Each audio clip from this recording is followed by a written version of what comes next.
You know, I work with highly intelligent, well-educated professionals like doctors, engineers, architects, and executives.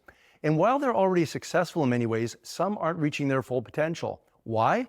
Well, often because they have a fear of success. Yeah, I know it sounds kind of crazy, but it's true. You may even be able to relate to this yourself. At a recent leadership weekend I conducted for the young engineers of ASHRAE, this topic came up relative to stepping out and stepping up to try things and get out of our comfort zone and to grow. And that's why I'm doing this video, because I'd like to give you some suggestions on how you can overcome and address your fears. Now, the first one is understanding the fear of success. People are not against success. In fact, most of us can clearly define what success means and why we really want it.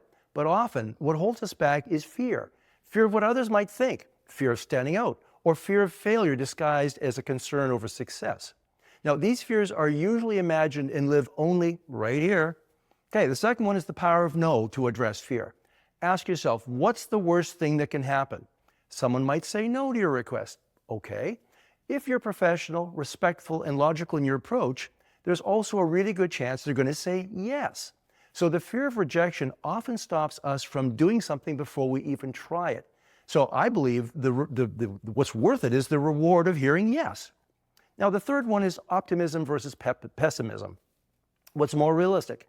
Well, people often think that being pessimistic is being realistic. Now, I'm going to quote Susan Jeffords, a psychologist, in her book, And Feel the Fear and Do It Anyway. She says that over 90% of the things that we fear don't happen, and the remaining 10% are beyond our control. So is it realistic to let fear hold us back? Not according to the stats. It's better to face the future with optimism and try. And the fourth one is my favorite, facing the monsters. It's like looking for the monster under the bed, and when you get the flashlight, you see all you have is dust bunnies. So when we take a closer look at our fears, we usually discover that they're not as intimidating as we thought. By reframing our mindset, we're able to see the opportunities within the obstacle. Now, success requires action, courage, and sometimes a shift in perspective. Challenge yourself to push through that fear, trust most of what you're worrying about won't happen, and embrace, basically stepping forward with optimism. Embrace stepping forward with optimism. I'll leave you with this acronym that describes fear. It is false expectations appearing real. Think of that.